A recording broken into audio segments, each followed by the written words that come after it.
Hey guys, this is Chris and Marvin from Tabletop Sports Delaware, and we are bringing you a tutorial video series for Play.com's Hockey Blast.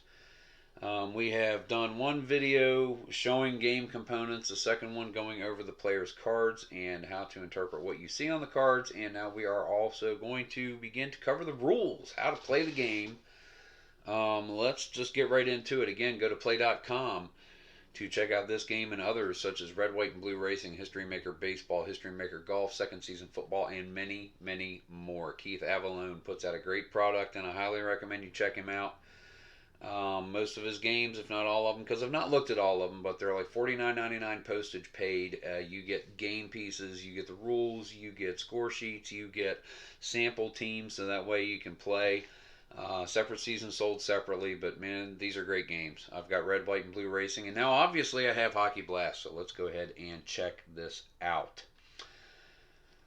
This is the game book and the game action book, and this is where all of the results for plays are going to happen, and it's broken down into different categories. Normal minutes, we're going to have a type of event that happens on the ice. And then you're going to have, for normal minutes, which would be 4-on-4 or 5-on-5, you're going to have your face-off chart, your play chart, which is you roll to see what players are involved as far as assists and taking a shot on goal. Anytime a shot is missed, you're going to go to the goalie save chart, and it's going to tell you what happens. Did he make a stick save? Did he deflect it? Did he cover up on it? And we're going to face off. Does someone get a rebound shot? That'll all be in the goalie save chart for whichever situation you're playing. Goal chart. If he makes a chart, if the shooter makes a goal, you're going to look right there. And there are possibilities, even though he's made the goal, that it may go to a spectacular save. And you'll go to the spectacular save portion to see if maybe the goalie just rose above the most perfect shot ever made in the history of hockey. Again, that's normal minutes, 4-on-4 or 5-on-5. Then you'll have power minutes, which is man advantage, 4-on-5, 3-on-5. And again, for power minutes, face-off, play chart, goalie save, goal chart, spectacular save chart. Everything is on these 2 pages for each situation. You've got empty net minutes. Late in the game, we're down 2 goals. We're pulling a goalie. We're putting in an extra forward man, and we're hammering the net. You've got your types of situations to determine if it's going to be a defensive stop or if the team with the puck takes a shot. And for empty net minutes, you have face-off chart, play chart. Here you have an empty net miss chart. So that way, if it is the team... If it's the shorthanded team and they miss the empty net, then it's going to go here. If it is the man advantage team and they miss a shot, you're going to go to the goalie save chart. And then you have your goal chart, and then you have shot versus empty net, a deflection, and shot versus goalie, a spectacular save. So you've got, again, everything you need for an empty net situation on these 2 pages. Then we go to 3-on-3 minutes, like for overtime. Or if you have 2 double minors or something going on for each team, they're down to 3-on-3. Use this. You've got what kind of plus or minus, is it going to be a stop? Do they get to make a play? And then for this, you have face-off, you have play chart, goalie save, goal chart, spectacular save for 3-on-3 action. Then you're going to have unusual penalties. You're going to have penalties and fights. You're going to have player injuries, equipment problems. You're going to have behavior issues, odd goals, rare results, optional charts, and penalty shots and shootouts. Spectacular saves for that, an injury code key. So let's go ahead and go over normal minutes, how you do all of these. We'll come back and do fight last. First we'll do 3, which is play. Team with the most triangles. Now we're going to be looking at both lines that are on the ice, and we're going to be looking for triangle symbols on the players' cards. Team with most triangles generates a scoring chance. So you're going to count triangles. For Pittsburgh, they have 1, 2, 3, 4 on this line. San Diego, and they are the home team, by the way. San Jose has 1, 2, 3 triangles. So the most triangles is Pittsburgh, and they are going to generate a scoring opportunity. You're going to roll again on the play chart to determine the path of the puck. So we're going to go to the play chart. We're going to take our 2 dice and we're going to roll them. And that's an 8.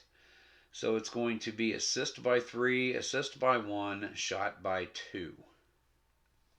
So now we are going to go to we're going to go down to the ice. And we're going to bring these guys down here, and it's going to be assist by 3, Crosby has 2 stars. Assist by 1, Kessel has a star, that is 3 stars. Shot by 2, which is Kunitz, he's got a star, so that is 4 stars. So that means Pittsburgh needs to roll 4 stars or less for the shot to be good. By the same token, Martin Jones for San Jose, he has 3 stars for normal play on his play save. So in order for it to be a goal, it has to be 4 or less on the black die and 4 or greater above that 3, 4 or greater on the white die. It's going to be 4 or less on the black, 4 or greater on the white.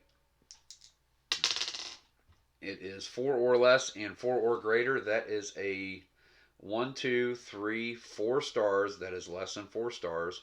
1, 2, 3 stars. That is more than 4 stars and more than 3 stars. So that is a goal for Chris Kunitz. Apples for Kessel and Crosby. If this had been a 3, that's how many stars Jones has. It would not have been a good shot. If this had been a 5, and that had been a 5, that's over Jones. However, that is above their shot strength. It's not a good shot. Now, we rolled a 3 and a 5, I believe. I believe that's what we rolled, a 3 and a 5. Now, once you've done that for the shot, you're going to keep this no matter what. This is what you're going to use for further down here. Since it was a shot, you're going to look at the goal chart. And that is 8. You're going to look at number 8. One-timer, he scores. If you had rolled a, say, a 2 and a 5. 2 was in their shot strength. 5, but now, goalie extends body. Spectacular save. Now you're going to roll again on the spectacular save. 3, 4 stars or better, goalie smothers puck, otherwise it's a goal. On spectacular save, Jones only has 2. That's a goal. So there's a chance that he'd be able to smother it. We got the 3-5 thing going. If it had been a 4-5, a 5-5, let's say, that would have been a miss. Okay? So you're going to go to the goalie save chart. Snared with a glove hand with a cross there. And the cross means the goalie controls the puck, change the lines, advance the clock, goalie's team begins a new possession. So it was a save. If it had been a lower roll, such as, say, a 3 and a 3, goalie kicks it wide, puck is loose, offensive 1 gets a rebound, he shoots. But whatever you roll for the play, well, you're going to roll for the play, and then you're going to make a roll for the shot. And whatever the roll for the shot, you don't re-roll. You figure out the shot, is it good, is it not, and then you go down here and use that same number to find out exactly what the result was. So let's do another one. We are going to have an offensive play by Pittsburgh, since we're kind of on that little motif there. And it's going to be 4. So it's going to be 04 is Letang, 03 is Crosby, 01 is Kessel. Kessel's taking the shot. And that was a 4. I really need to not flip the dice around.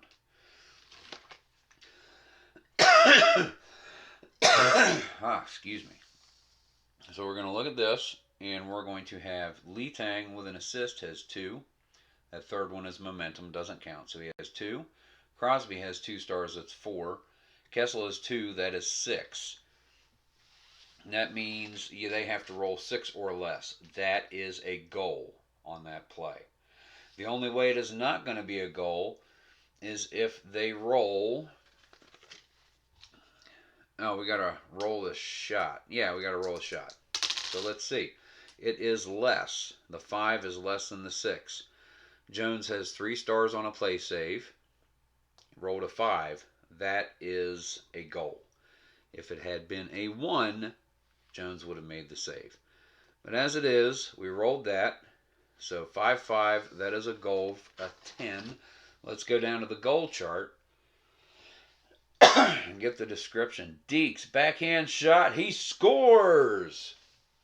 So you use that 10 to find out exactly any definitions here. Remember, even though they get a goal, it's possible to get a spectacular save out of it. If they make the miss, then you need to worry about is a set down for the defense to begin a new possession, or is there a rebound involved? Or does the goalie cover up and a face-off ensues? So you're going to need to use that shot. You're going to roll for the play, see who's involved.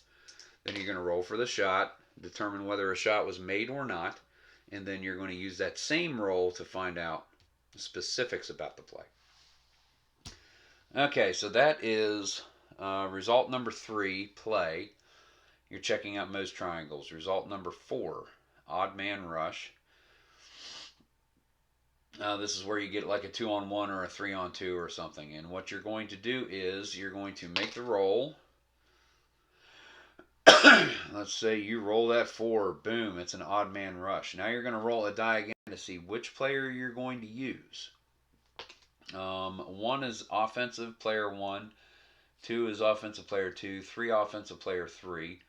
4 is defensive player 4. 6 is defensive player 3. This is defensive player 5, since we rolled a 5. For an offensive player, if that player has a triangle, an upside down triangle, they create a scoring opportunity, then you go and roll on the play chart. If not, then it's turned over. The defensive team takes possession of the puck, start a new minute. Defensive players, they have to have the square for defense. If so, they make a turnover. They take the puck away. So in this instance, Vlasic is defensive player number 5. He's got a square. He's taking the puck away. If he did not have that, Pittsburgh would have an opportunity to roll on the play chart and make a shot. So that is odd man rush. Next is penalty event. My favorite. So if you get a penalty event, you're going to go back to page 11. Penalties and fights. You're going to look at penalty. You're going to re-roll the dice twice. First, you're going to roll to see which defensive or offensive player has a penalty called on them. Then secondly, the severity of the penalty, major, minor, such as that. So you've rolled a 5. You know there's a penalty. You're going to roll this. You roll a 6. 6 is defensive player number 5, which is Vlasic. And then you're going to roll again. 12. Is his penalty greater than 2? And we can see if we slide them back down here again that his penalty is only 0.5. Can't really read it, but it's 0.5.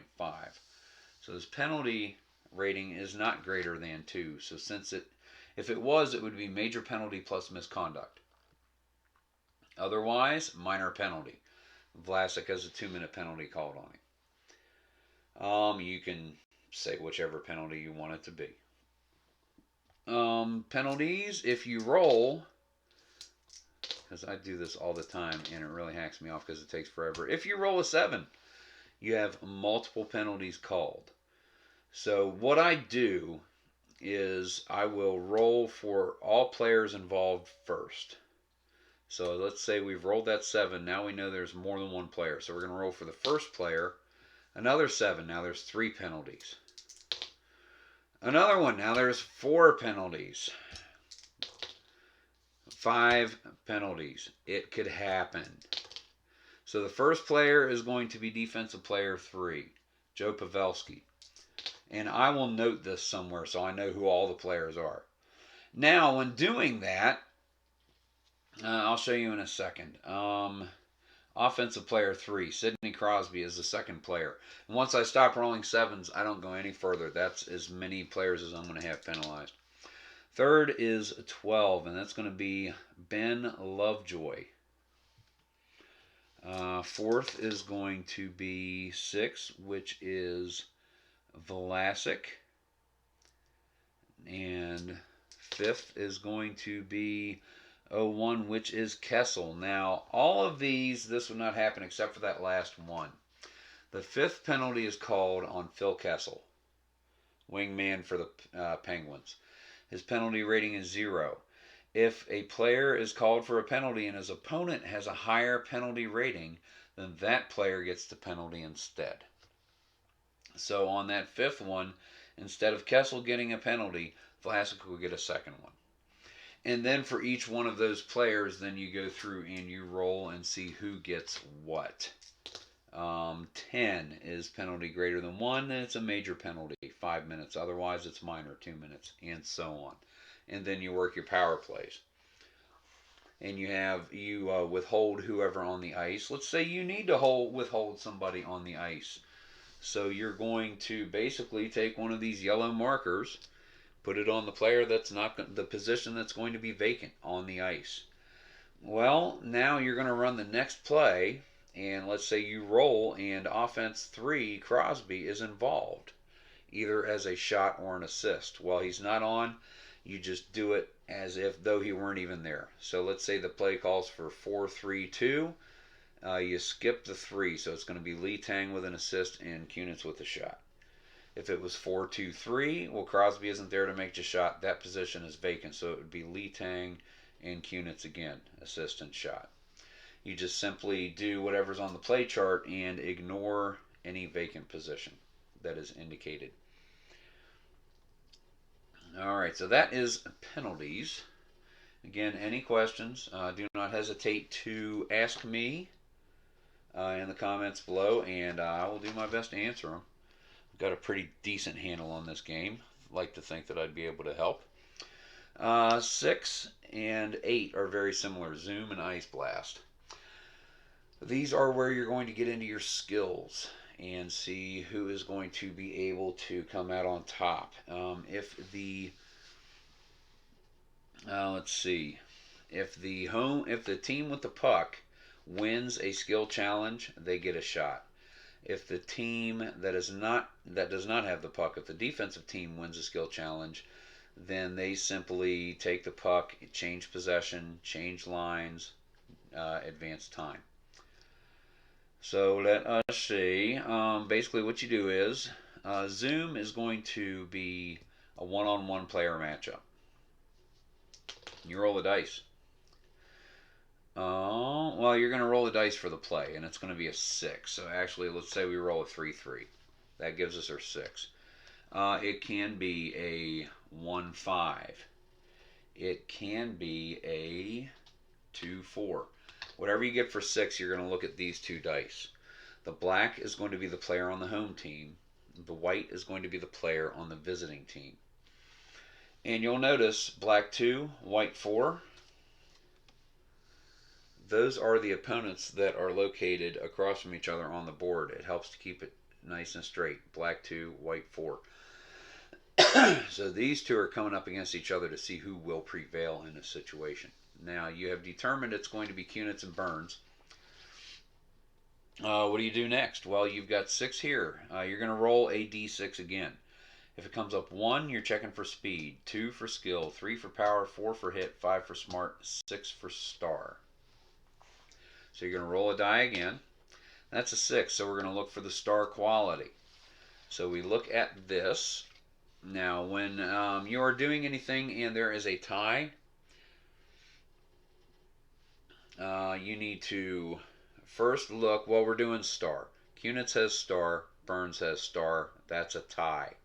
This is the team with the puck, the home team, the Penguins. If there is a tie, The first thing you do is see if any team has momentum, which we'll describe here very shortly. If the team has momentum, that team wins it and they get the shot. If it's the team with the puck, if it's the defensive team, they make the stop and they take possession. If no team has momentum, star, no momentum, home team wins the tie. And if the home team has the puck, they get to make a play, roll on a play chart and take a shot. If the defensive team is the home team, they take the puck away, take possession. So once again, let's roll for that 6. Show you do it again. Look, there's a 6. Black 4, white 2. So we're going to look at black 4, white 2. We're going to roll the dice, roll one of them. 6, it's star again. We have star for Lee Tang and not for Ward. Lee Tang wins it. Pittsburgh with the puck. They're going to take the shot. If it had been, say, a black 5 and a red and a white 1, and a red came from. If it had been that, Lovejoy and Marleau, and the roll had come up for skill. Lovejoy does not have skill. Marleau does have skill. So the San Jose Sharks would take the puck away and they would have possession. Same thing happens with Ice Blast, number 8, only you're doing the entire team. So if you roll an 8, which of course I can't roll an 8 when I want to. If you roll an 8 right there, that's only for the one-on-one with the 6. If you roll an 8, you're going to roll on these to see which skill comes up, and you're going to count all the players on the line. And the team with the most players that have that skill wins. The team with the puck wins, they get to roll on the play chart. If the team that does not have the puck wins, they take possession and you start the next minute. So let's roll a die, and it's a 5, so we're going to be looking for smart. Okay? Dice everywhere. So we're going to bring everybody down here, and we are looking for the smart quality. Pittsburgh, Kessel has smart, Kunitz has smart, Crosby has smart, Lee Tang has smart, Lovejoy has smart. That is 5. For San Jose, Vlasic, Burns, Pavelski, Ward, and Marleau each have smart. That is 5. We have a tie. Neither team has momentum right now. Home team wins. Anytime there's a tie, does the team have momentum? If a team does not have momentum, home team gets it. Home team advantage. Alrighty. If you roll a 7, which of course, so you roll that 7 right there. Whammo. 7 is lull or fight. A lull is an extended period of action on the ice with no results that impact the game. Same players remain on the ice. It is assumed that all the lines have cycled through and 3 minutes of game time has elapsed. So mark off 3 minutes in a row and then conduct a face-off to restart the play. A lull causes a loss of any momentum. There are things that help you gain momentum, things that help you lose momentum, and we'll go over those shortly. De-dum. Yeah, we'll go over momentum last. We'll just keep going. Okay. Fight. If a cheap shot has occurred earlier in the period, then on dice rolls of 7 instead of a lull, it is a fight. What a cheap shot is if you roll 9 2 times in a row. The first time a team gets momentum, the second time they take a cheap shot and they put the other team into submission. Anytime after that, if you roll a 7, it's not a lull, it's a fight. You know what? Screw this. Gloves are off. Let's do this. So 7 is a lull until a cheap shot has been done earlier in the period, then it's a fight. And you can roll 3, 4, 7s in a row. As a matter of fact, I had one game earlier where I rolled 6 7s in one period. So there were only 2 actual plays and 18 lull minutes. Boom. Sometimes portions of the game just fly right by. We've done Zoom, lull, Ice Blast. 9 is momentum. Let's come back to that. 10 is turnover. If you roll a 10, if a defender has a square symbol, then a turnover is created, change of possession. If there's no square symbol, then no effect, just roll again. No line in either case, no line change, no timing advance. It's just the other team comes up with the puck in the same play minute. You're going to roll again. So let's say we rolled a 10. If any defender has that square symbol, and we can see that Vlasic and Burns both have that square symbol, then San Jose takes possession of the puck and just roll on the normal minutes chart to see what happens for the minute. However, if on that roll of 10 it is made with double fives, then a breakaway occurs. And on a breakaway play, let's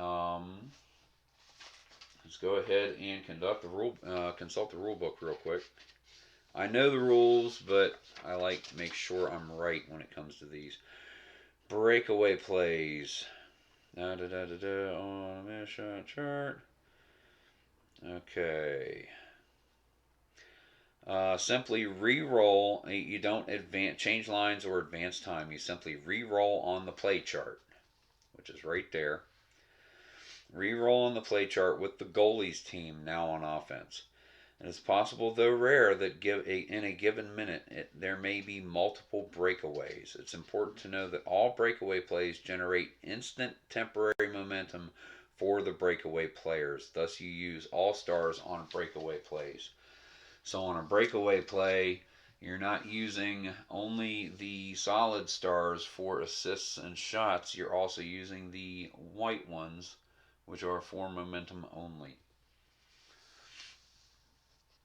That is 10. Turnover. 11 is play.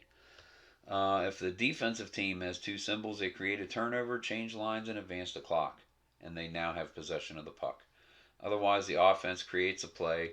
Roll again on the play chart.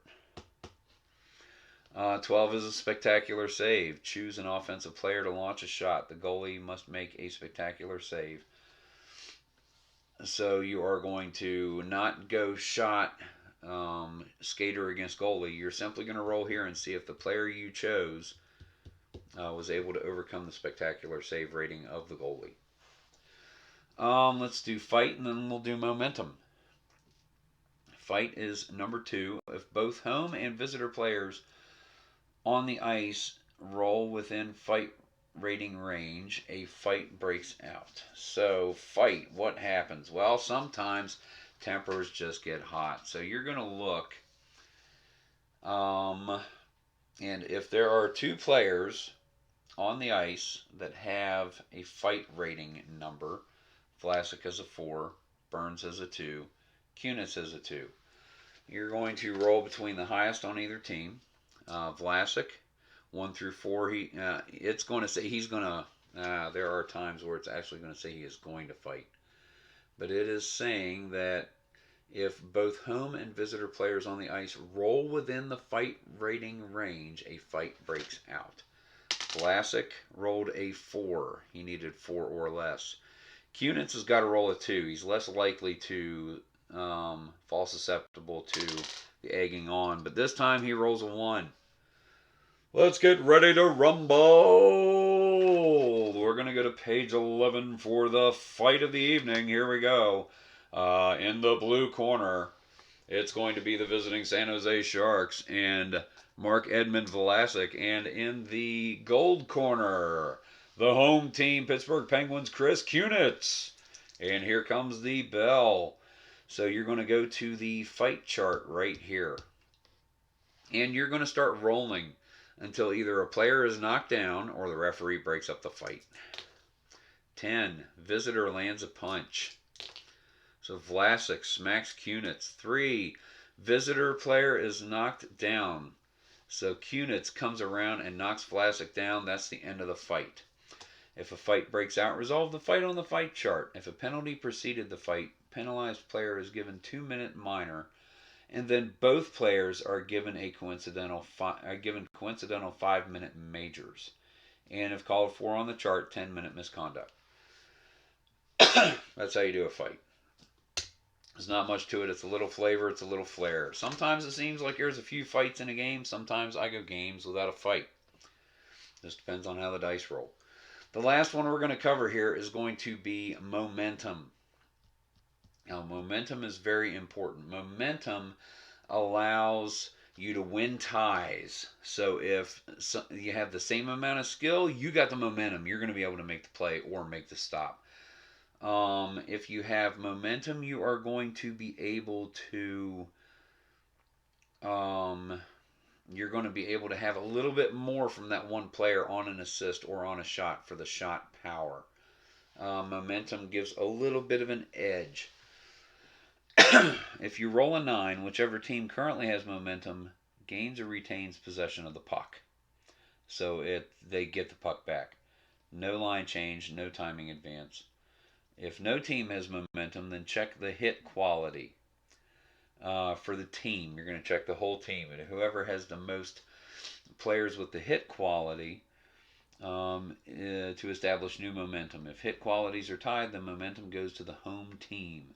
Think arena organ rally music. Note, if a dice roll of 9 occurs twice in a row, then momentum team delivers a cheap shot on its choice of opposing players and prevents that team from gaining momentum until they retaliate by instigating a fight.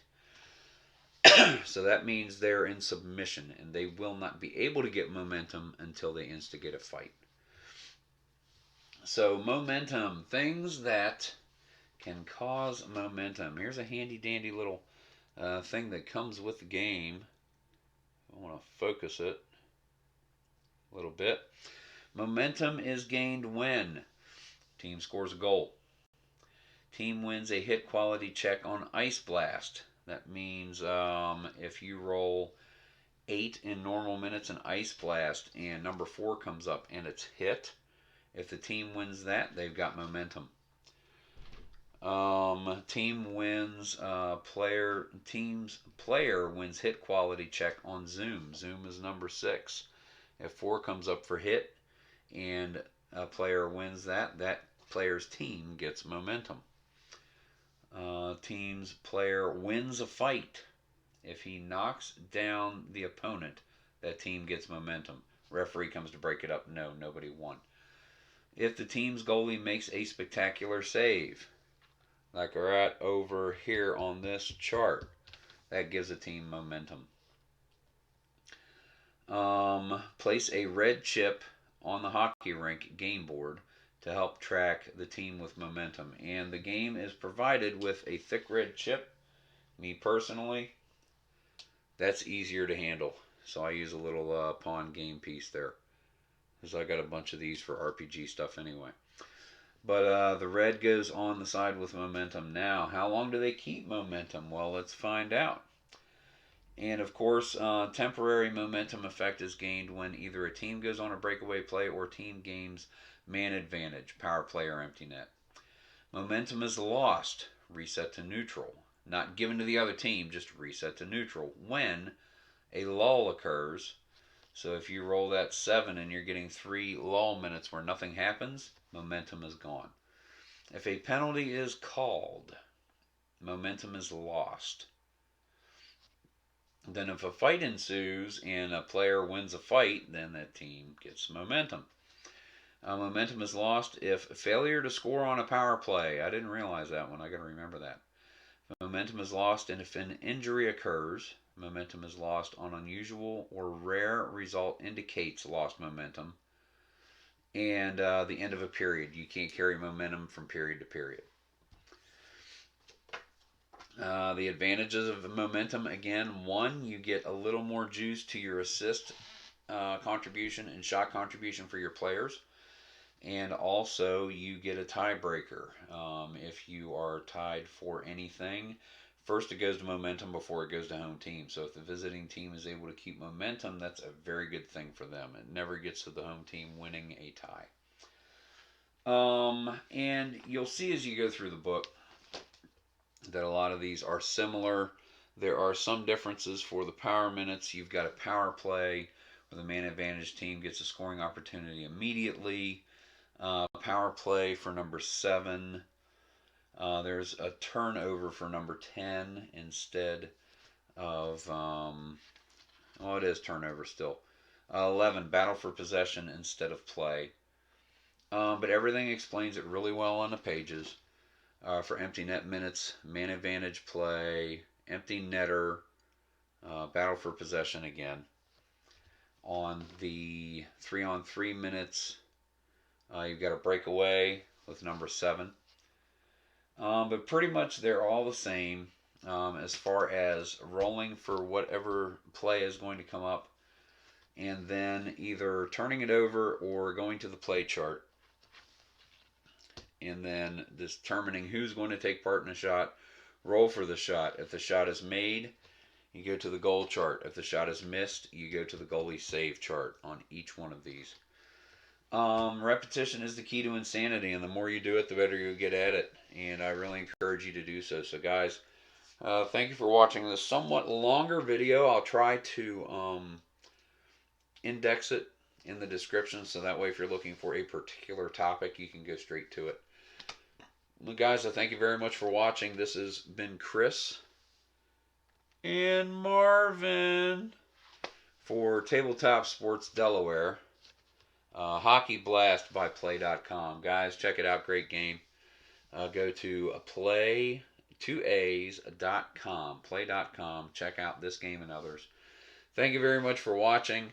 And I really appreciate you guys hanging in with the channel. I don't do much, but when I get an itch, I got to scratch it. And this is one of them. So we will have more videos coming, but I think this will be it for tonight. We'll probably, we've already covered other in-game situations. We'll probably do a short playthrough, so that way you guys can see generally how it works minute to minute. So yeah, this is Chris, Tabletop Sports Delaware. Guys, keep on a-rolling. Hee.